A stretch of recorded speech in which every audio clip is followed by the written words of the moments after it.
Hi అండి. నాకు కావాల్సినవన్నీ ఇంట్లోనే ప్రిపేర్ చేసుకుంటూ ఉంటాను. బయట ఎప్పుడూ కొనను. ఈసారి చల్లమిరపకాయలు, ఆవకాయ అన్నీ పట్టుకున్నాను. ఇదిగో ఇప్పుడు ఈ బూడిద గుమ్మడికాయ వడియాలు చేస్తున్నాను. నేను ఎలా చేశానో చూసేయండి. ఎంతమందికి బూడిద గుమ్మడికాయ వడియాలంటే ఇష్టం? నాకైతే చాలా ఇష్టం. హాయ్ అండి, నా పేరు లక్ష్మి. వెల్కమ్ టు స్మార్ట్ మాతిరాగా. అందరూ బాగున్నారా ఫ్రెండ్స్? మేము కూడా బాగున్నాము. బూడిద గుమ్మడికాయ పైన అంతా తెల్ల తెల్లగా బూడిదలా ఉంది కదా, ఇది ఫస్ట్ క్లాత్తో తుడుచుకొని మంచిగా వాటర్తో కాయ అంతా క్లీన్ చేసుకొని ఇలా ముందు పగలగొట్టి మంచిగా చిన్న చిన్న ముక్కలుగా కట్ చేసుకోవాలి. అలవాటు ఉంటే కత్తిపీటతో అయితే ఈజీగా అయిపోతుంది, కానీ మేము చాకుతో కట్ చేసాము. ఇంకా లేతకాయ అయితే బాగుంటుంది అన్నమాట వడియాలకి, గుర్తుంచుకోండి.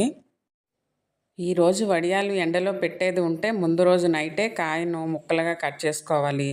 పడుకునే ముందు మినపప్పు నానబెట్టుకోవాలి. ఈ కాయకు సుమారుగా 1 కేజీ పావు మినపప్పుని నానబెట్టుకున్నాను.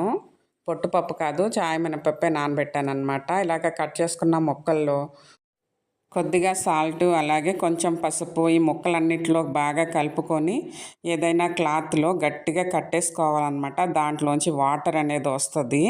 ఈ ముక్కల్లోంచి వాటర్ అంతా వచ్చేయాలన్నమాట. అలాగ రాత్రంతా ఉంచేస్తే ఆ వాటర్ అంతా పోయిద్ది ఆ ముక్కల్లోంచి. ఇలా గట్టిగా ముక్కలన్నిటినీ క్లాత్లో కట్టి నీరు కిందకి దిగేలాగా ఏదైనా బరువుని మూటపై పెట్టి రాత్రంతా వదిలేయాలన్నమాట. వాటరు బాగా ఎక్కువ, లేతకాయ అయితే బాగా ఎక్కువ వచ్చేస్తుంది. ఆ వాటర్ అంతా కిందకి పోవాలన్నమాట. చూసుకోవాలి జాగ్రత్తగా. మళ్ళీ ఆ వాటర్ అంతా మళ్ళీ ఆ మూట పీల్చుకోకుండా ఆ వాటర్ అనేది కిందకి పోయేలాగా చూసుకోవాలి. ఏదైనా ఎత్తైంది పెట్టి దానిపైన మూట పెట్టి అప్పుడు ఏదైనా బరువు పెట్టుకోవాలి. అప్పుడు వాటర్ అంతా కిందకి దిగుతుంది. దిగే కొద్దీ ఏమవుతుందంటే ఆ మూట కొంచెం ఇలా ఇలా జరుగుతుంది అన్నమాట, చూసుకోవాలి.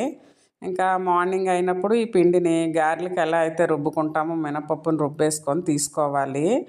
అలాగే ముక్కలన్నిటికీ ఇంకేమైనా కొద్దిగా నీరు ఉంటే అలా పిండేసుకొని తీసుకోవాలన్నమాట. గుమ్మడి ముక్కల్ని, రుబ్బుకున్న పిండిని, ఇంకా పచ్చిమిర్చి, జీలకర్ర, అల్లం ఈ మూడింటిని దంచుకొని వేసుకోవాలి. ఇంకా సాల్ట్ సరిపోకపోతే అది కూడా చూసుకొని కలుపుకోవాలి. ఇలా మంచిగా అన్నీ కలిపేసుకొని చూడండి ఇలాగ వడియాలకి రెడీ చేసుకోవాలి. ఎండలో ఇదిగోండి ఇలాగా వడియాల్లాగా పెట్టుకోవాలి. ఆ రోజు నా దరిద్రం అంటే ఏంటి చూడండి, రాత్రంతా వర్షం పడిందనమాట. మార్నింగ్ అసలు ఎండే లేదు. నేను మొదలుపెట్టిన వేళ విశేషం. ఎప్పుడైనా సరే నేను ఏదన్నా చేద్దామంటే ఇలాగే జరుగుతూ ఉంటుంది. చూడండి మొత్తానికి ఎండొచ్చింది, అమ్మయ్య అనుకున్నాను.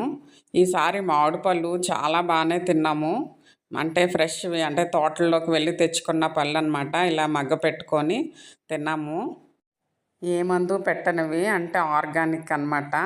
ఇలా తెచ్చుకొని మేమే పండబెట్టుకున్నాము.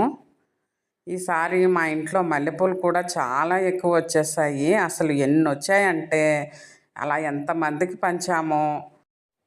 అయితే అతివృష్టి లేకపోతే అనావృష్టి అన్నట్లు ఉందన్నమాట. అసలు బయట కొనుక్కునే వాళ్ళము. ఈసారి బాగా వచ్చాయన్నమాట మల్లె మొక్కలకి. ఇంకెప్పుడు వస్తాయి కానీ ఇన్ని రాలేదు. ఈసారి బాగా వచ్చాయి. చూసారా ఎన్ని పువ్వులు. 2-3 డేస్కి బాగా ఆరిపోయాయి అన్నమాట. ఆరిపోయిన తర్వాత క్లాత్ నుంచి వెంటనే బాగా వచ్చేస్తాయి. ప్లాస్టిక్ షీట్లు అవి యూస్ చేయను నేను. ఇలాగ వడియాలకైనా దేనికైనా క్లాతే యూస్ చేస్తాను. ఓకే అండి, ఇలా పట్టుకున్నాను ఈసారి గుమ్మడి వడియాలు. మీరేం చేశారు కామెంట్ చేయండి. అలాగే నా ఛానల్ని సబ్స్క్రైబ్ చేయండి.